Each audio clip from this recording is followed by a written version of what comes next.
नमस्कार। आकाशवाणी जयपुर अजमेर से प्रस्तुत है प्रादेशिक समाचार।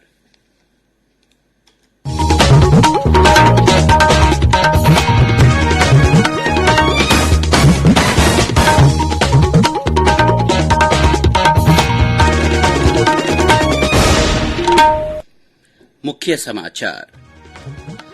राज्य में दिव्यांगजन को पदोन्नति में 4% आरक्षण मिलेगा। विभागों में नोडल अधिकारी नियुक्त करने के निर्देश।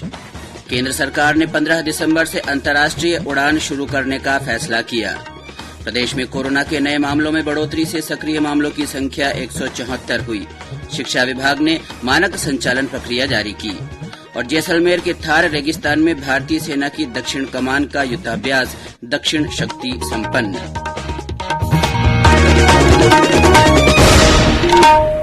समाचारों के साथ मैं अब्दुल हनीफ। देश ने कोविड टीकाकरण अभियान के अंतर्गत 121 करोड़ से ज्यादा टीके लगाकर इतिहास रच दिया है। इस महत्वपूर्ण कार्य में योगदान करने वाले चिकित्सकों, नर्सों और अन्य स्वास्थ्य कर्मियों का आकाशवाणी अभिनंदन करता है। इसके साथ ही हम आपको सतर्क भी करना चाहते हैं कि कोविड अभी समाप्त नहीं हुआ है। आप सभी से हमारी अपील है कि यथाशीघ्र दोनों टीके लगवाएं और अन्य लोगों को भी टीके लगवाने के लिए प्रेरित करें। त्योहारों के समय कृपया इन 3 आसान उपायों का पालन अवश्य करें। मास्क लगाएं, 2 गज की सुरक्षित दूरी बनाए रखें, हाथ और चेहरा साफ रखें। और अब समाचार विस्तार से। राज्य सरकार ने पदोन्नतियों में भी दिव्यांगजन को 4% आरक्षण देने का निर्णय किया है। साथ ही दिव्यांगजन को सीधी भर्ती में ऊपरी आयु सीमा तथा न्यूनतम अंकों में छूट का भी लाभ मिलेगा। मुख्यमंत्री अशोक गहलोत ने इसकी प्रभावी पालना के लिए परिपत्र का अनुमोदन कर दिया है। दिव्यांगजन आरक्षण के प्रावधानों की पालना के लिए प्रत्येक विभाग में नोडल अधिकारी नियुक्त करने के निर्देश दिए गए हैं। उल्लेखनीय है कि सामाजिक न्याय एवं अधिकारिता विभाग ने हाल ही में राजस्थान दिव्यांगजन अधिकार नियम संशोधित 2021 की अधिसूचना जारी की है। इसके तहत नोडल अधिकारी द्वारा संबंधित विभाग के सभी सेवा संवर्गों में दिव्यांगजन को देय आरक्षण प्रावधानों की पालना सुनिश्चित कराई जाएगी। केंद्र सरकार ने 15 दिसंबर से अंतर्राष्ट्रीय यात्री विमान सेवाएं फिर शुरू करने का फैसला किया है। भारत ने कोविड महामारी के कारण पिछले वर्ष 23 मार्च को अंतर्राष्ट्रीय सेवाएं निलंबित कर दी थी। नागरिक उड्डयन महानिदेशालय ने एक परिपत्र में कहा है कि स्थिति की समीक्षा करने के बाद यह निर्णय लिया गया है। जिन देशों से यात्रियों को भारत आगमन पर परीक्षण सहित अतिरिक्त उपायों का पालन करना होगा, उनमें ब्रिटेन, दक्षिण अफ्रीका, ब्राजील, बांग्लादेश, बोत्सवाना, चीन, Mauritius, New Zealand, Zimbabwe, Singapore, Hong Kong और इजराइल शामिल है। दुनिया भर में कोविड स्थिति के परिप्रेक्ष्य में स्वास्थ्य मंत्रालय के परामर्श से यह निर्णय लिया गया है। विश्व स्वास्थ्य संगठन ने नए कोविड वेरिएंट को ओमिक्रॉन नाम दिया है। संगठन ने कहा है कि इसका फैलाव कोविड के अन्य वेरिएंट की अपेक्षा अधिक तेजी से हो सकता है।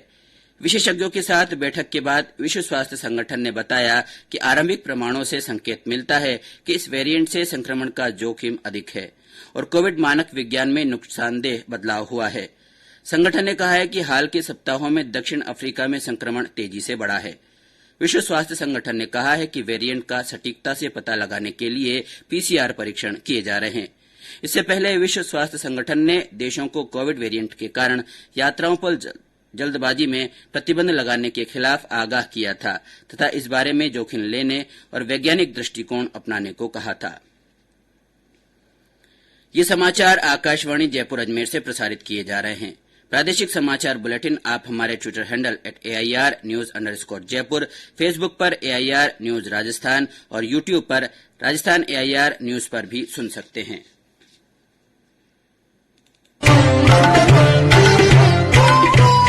कोविड-19 से बचाव और सुरक्षित रहने के 3 उपाय। मास्क लगाएं, 2 गज दूरी है जरूरी, सुरक्षित दूरी रखें, हाथ और मुंह साफ रखें।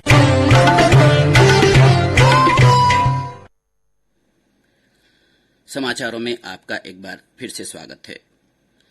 प्रदेश में कोरोना के नए मामलों में बढ़ोतरी से सक्रिय मामलों की संख्या बढ़कर 174 हो गई है। जयपुर जिले में यह आंकड़ा 100 तक पहुंच गया है। इसके अलावा 12 अन्य जिलों में भी कोविड के सक्रिय मरीज हैं। राज्य में कल 21 लोगों में संक्रमण की पुष्टि हुई, जयपुर जिले में 9, अजमेर, अलवर, नागौर और राजसमंद में 2-2, बीकानेर, जोधपुर, उदयपुर और जैसलमेर में 1-1 व्यक्ति में संक्रमण की पुष्टि हुई है।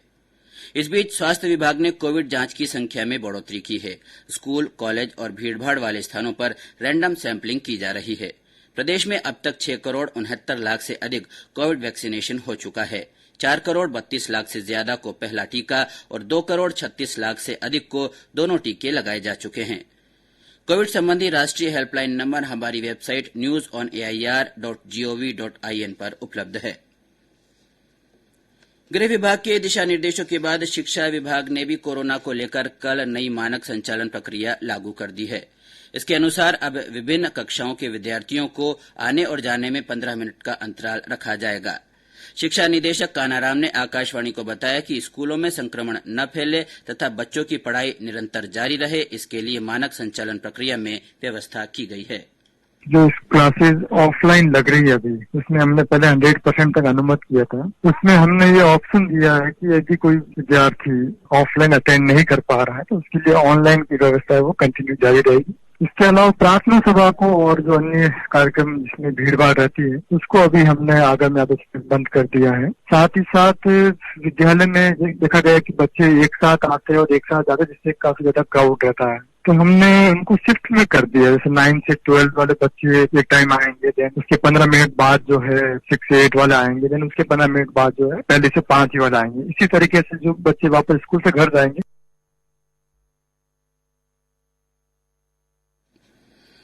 इस बीच मुख्यमंत्री अशोक गहलोत ने आज शाम 4 बजे उच्च स्तरीय बैठक बुलाई है, जिसमें प्रदेश में कोविड की समीक्षा की जाएगी। स्वदेशी नस्लों में डेयरी व्यवसाय करने वाले राज्य के प्रगतिशील डेयरी किसान सुरेंद्र अवाना तथा सर्वश्रेष्ठ कृत्रिम गर्भाधान तकनीशियन राजेश बागड़ा को राष्ट्रीय गोपाल रत्न पुरस्कार दिया गया। गुजरात के राष्ट्रीय डेयरी विकास बोर्ड की ओर से कल आयोजित कार्यक्रम में केंद्रीय मत्स्य पालन, पशुपालन और डेयरी मंत्री पुरुषोत्तम रूपाला ने गोपाल रत्न पुरस्कार की 9 श्रेणियों में पुरस्कार प्रदान किए। पशुपालन मंत्री लालचंद कटारिया ने श्री अवाना और श्री बागड़ा को राष्ट्रीय स्तर पर सम्मानित होने पर बधाई दी है। जैसलमेर के थार रेगिस्तान में भारतीय सेना की दक्षिण कमान द्वारा किया गया युद्धाभ्यास दक्षिण शक्ति कल संपन्न हो गया। अंतिम दिन पैराट्रूपर्स द्वारा करीब 10,000 फीट की ऊंचाई से छलांग लगाकर युद्ध में आवश्यक सामग्री पहुंचाने के कौशल का प्रदर्शन किया गया। इस युद्धाभ्यास में थल सेना और वायुसेना के जवानों ने भाग लिया। थल सेना अध्यक्ष जनरल मनोज मुकुंद नरवणे, दक्षिण पश्चिम वायुसेना कमान के commander air marshal Vikram Singh तथा दक्षिण कमान के लेफ्टिनेंट जनरल JS नैन ने युद्धाभ्यास का निरीक्षण किया। प्रधानमंत्री नरेंद्र मोदी कल आकाशवाणी से मन की बात कार्यक्रम में अपने विचार साझा करेंगे। ये इस मासिक रेडियो कार्यक्रम की 83वीं कड़ी होगी। आकाशवाणी और दूरदर्शन के समूचे नेटवर्क पर इसका प्रसारण होगा।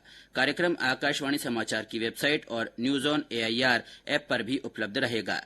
आकाशवाणी समाचार, दूरदर्शन समाचार, प्रधानमंत्री कार्यालय तथा सूचना और प्रसारण मंत्रालय के YouTube चैनलों पर भी यह सीधा प्रसारित होगा। आकाशवाणी से हिंदी प्रसारण के तुरंत बाद मन की बात कार्यक्रम क्षेत्रीय भाषाओं में प्रसारित होगा। क्षेत्रीय भाषाओं में इसे रात 8 बजे फिर सुना जा सकेगा। और अब आजादी का अमृत महोत्सव से जुड़े समाचार। आजादी का अमृत महोत्सव।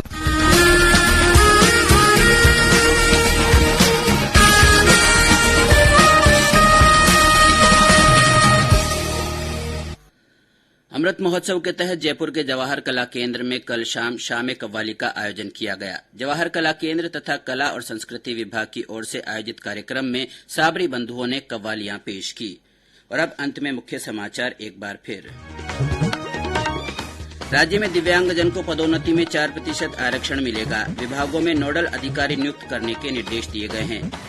केंद्र सरकार ने 15 दिसंबर से अंतर्राष्ट्रीय उड़ान शुरू करने का फैसला किया है। प्रदेश में कोरोना के नए मामलों में बढ़ोतरी से सक्रिय मामलों की संख्या 174 हो गई है। शिक्षा विभाग ने मानक संचालन प्रक्रिया जारी कर दी है। और जैसलमेर के थार रेगिस्तान में भारतीय सेना की दक्षिण कमान का युद्धाभ्यास दक्षिण शक्ति संपन्न हो गया। इसी के साथ प्रादेशिक समाचार बुलेटिन समाप्त हुआ।